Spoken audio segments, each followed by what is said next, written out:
Dê-me toda a riqueza sem o seu amor. Carros de luxo, o ouro que reflete a ambição, o olhar que se veste de vaidade, vou seguindo a contramão. Na humildade vou cumprindo a minha missão. Nem toda riqueza é sinal de bênção. Poucos sabem, procuram, ainda ostentam. Nem toda pobreza é sinal de pecado. Deus que me perdoe se eu estiver errado. Obrigado. Bom dia, amigos e amigas, bom dia, senhores e senhoras. Eu sou Daniel Nonato. Obrigado a você pela presença em nossa live matutina. Lembrando a todos e a todas que hoje, 30 de novembro de 2020, aniversário da 9ª Bateria de Artilharia Antiaérea, onde eu passei 4 anos da minha história de vida.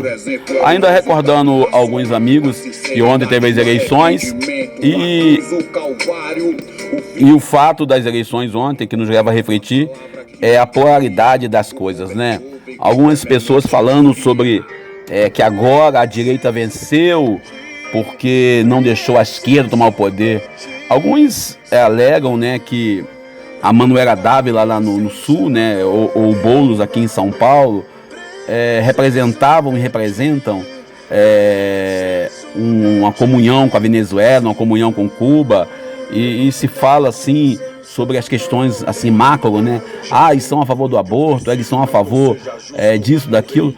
Interessante é que você observa claramente que muitos católicos e isso são a favor da pena de morte. E a Igreja Católica, no catecismo atualmente, que o Papa Francisco reformulou, diz que é contra a pena de morte. A gente, quando fala do aborto, em que o Edir Macedo é a favor, né, inclusive tivemos aí a derrota do Crivella, né, o Eduardo, o Dudu Zé Pilintra, né, como alguns chamaram, venceu com mais de 60% de votos.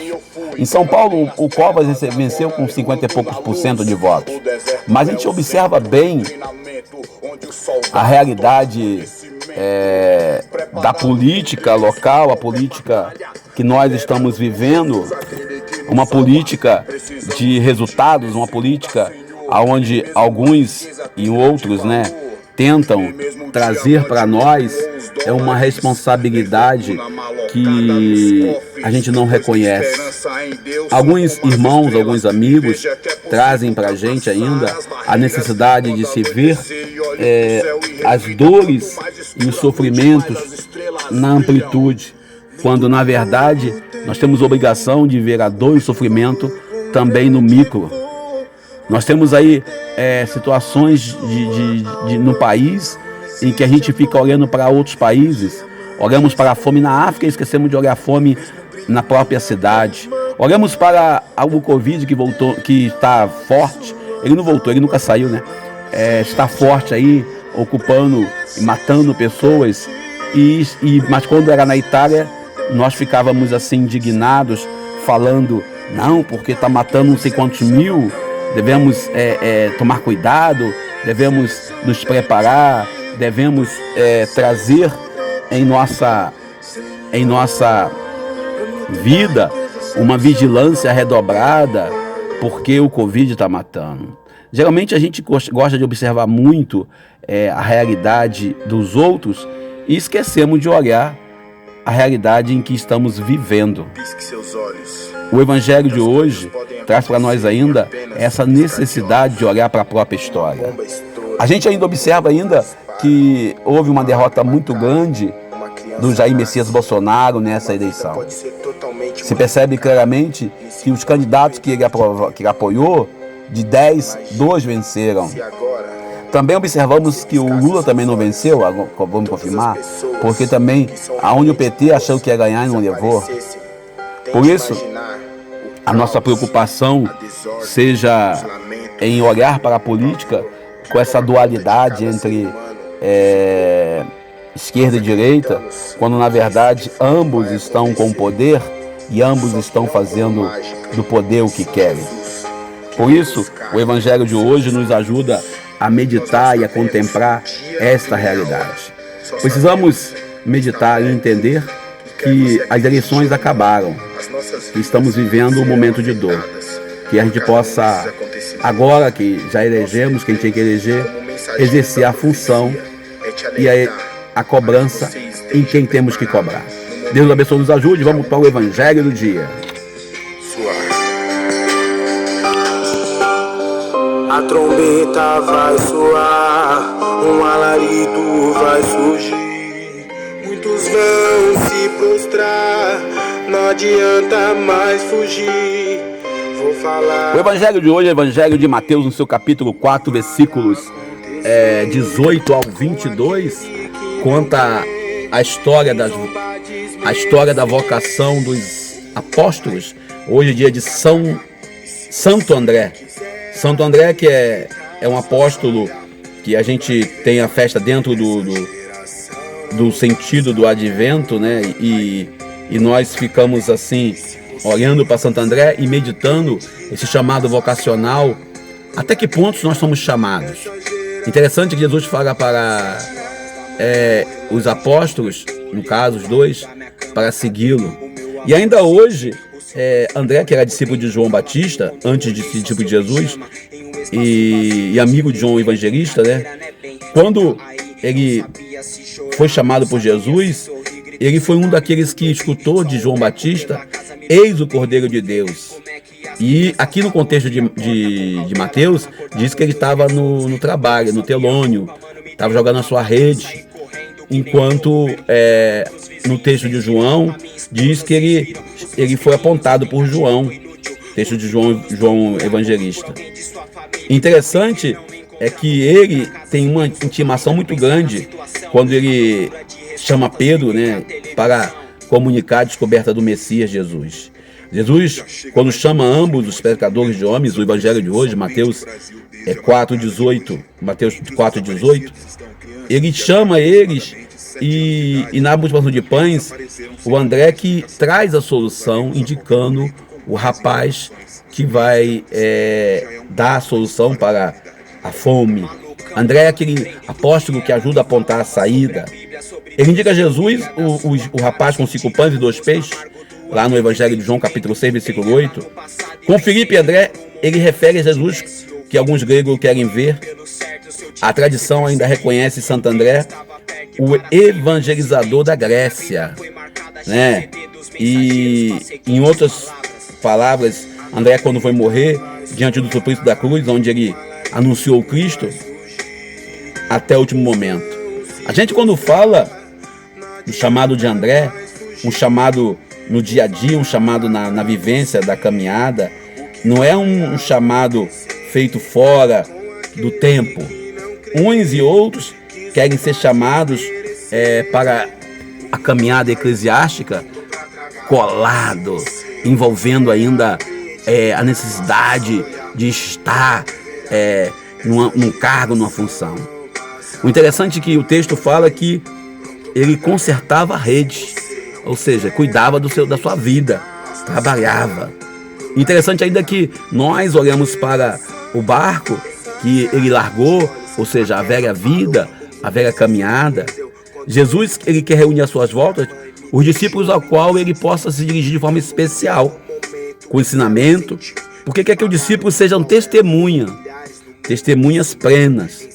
E logo depois da ressurreição, ele envia os discípulos, tanto o André está no meio, e envia ainda hoje a gente, a partir da nossa realidade. Os 12 cestos, né, de peixe que ele tem lá na multiplicação de pães, e ele traz a gente ainda uma realidade que é necessário se fazer presente. E ainda André, com seu irmão Simão Pedro, é um dos primeiros a ser chamados. E é um dos primeiros também a abrirem a sua possibilidade para o seguimento real de Jesus. Eles deixaram a rede imediatamente, versículo 20, e o seguiram Jesus sem medo, sem hesitação. Nós, às vezes, em nossas comunidades, colocamos algumas coisas. Ontem de onde passava com uma pessoa, numa comunidade aqui da Baixada, e dizia assim: não, fulano, ciclano, beltrano. A gente, às vezes, colocamos assim: não, hoje eu não posso porque hoje estou recebendo visita. Não, hoje eu não posso porque hoje eu tenho que sair para poder visitar alguém, para passear. Hoje, tem pessoas que, literalmente, nunca podem ser presença real na vida da comunidade. Toda vez que é convidado para alguma missão, para algum compromisso, a pessoa coloca uma dificuldade que é sem tamanho. O interessante é que a palavra definitiva de Jesus para o chamado de André, ele traz para o André uma boa notícia da salvação, e ele envia o André e os demais na ressurreição para os confins do tempo. E nós somos convidados a escutar esta palavra e acolhê-la no coração. E sem dúvida, a palavra exigente é a palavra que nos leva a refletir e a mudar de atitude. Por isso, não podemos cair na tentação de fechar os nossos ouvidos, de dizer não quando estivermos em nossos compromissos e o chamado bater a porta. Tal como certos remédios, a palavra de Deus que André, que João, que Tiago, que Jesus anunciou, é a palavra que nos ajuda tanto em momentos de dores, como também em momentos de alegrias. Mas nossa salvação, através da palavra, é também um alimento. Os profetas que Deus suscitou e suscita até hoje, nos convida para o anúncio, e talvez mais o anúncio e menos denuncismo, que às vezes temos uma teologia, uma linha teológica, onde queremos o denuncismo como base. Os profetas que Deus suscita ainda hoje nos convidam também a combater aquilo que impede os direitos humanos. Como diria o diácono na palestra lá no CNLB, de Campos, na Assembleia Geral deles, ele dizia que a realidade de levarmos a novidade de Jesus para todos e encarar isso como uma novidade cotidiana. A realidade terrestre, a realidade humana, é lá que nós, cristãos, estamos preparando o Natal, devemos levar essa palavra. A palavra de Deus é exigência, é uma exigência para defender os direitos humanos. E os direitos humanos é doutrina da igreja, é doutrina do Evangelho de Jesus, é doutrina daquele Evangelho que Jesus anunciou perante a comunidade apostólica. Por isso, não podemos nos fechar às possibilidades de uma vida nova. E a palavra que nos torna fecundo, o apostolado, é a palavra chamada vivência da boa nova. Por isso, o apostolado, nós queremos, de uma forma ou de outra, com nossa vida, pregar esse evangelho, anunciar esse evangelho, trazer para o mundo essa boa nova desse mesmo evangelho. Não tem como a gente brincar brincando, ficar pensando que a boa nova do reino é apenas um detalhe. Que possamos nós também, como cristãos autênticos que somos, trazer para essa realidade essa boa nova. Não é fácil ser assim, cristão.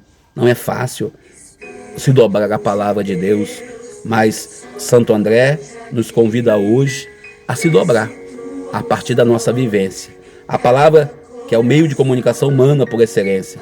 Que Santo André nos ensine a escutar, a anunciar, a sermos pescadores, pescadoras, anunciadores e anunciadoras da graça que Deus nos chamou, da graça desse evangelho, aonde ele não é ideologia, ele também não é motivação sociopolítica, mas uma motivação maior. Lembrando ainda a todos que estamos numa pandemia, que vivemos aí, agradecemos aos médicos, aos enfermeiros, a vocês, profissionais de saúde, que estão na linha de frente combatendo o Covid-19. Deus nos abençoe e nos ajude. Obrigado a vocês pela presença. Que possamos nós continuar nessa fidelidade, dando um parabéns aí para todos vocês que trabalharam ontem nas eleições. Viva a democracia, parabéns. Os que venceram, parabéns. A vocês que aceitaram o combate e não venceram, mas foram bons candidatos. Deus abençoe e nos ajude. Obrigado a você pela presença. Eu sou Daniel Nonato e fique em casa se possível. Bom dia. Forte e glorioso, a fim de executar projetos grandiosos. E me fez fraco pra me manter na humildade. E me fez fraco pra tentar viver em santidade. Eu pedi a Deus o poder sem medidas, enfim, pra que os homens precisassem um dia de mim. Mas o teu plano era outro que não era o meu. Me fez humilde para que eu precisasse de Deus. Hoje vivo na unção, não pelo meu, mas pelo teu poder. Estará comigo, aconteça o que acontecer. Espírito de Deus derrama a tua unção, hoje aqui em cada coração. Espírito de Deus, sopra hoje aqui, desce tua unção em cada coração. Pai Consolador, enche-nos de amor e sarador, enche-nos com fogo e poder. Pai Consolador, enche-nos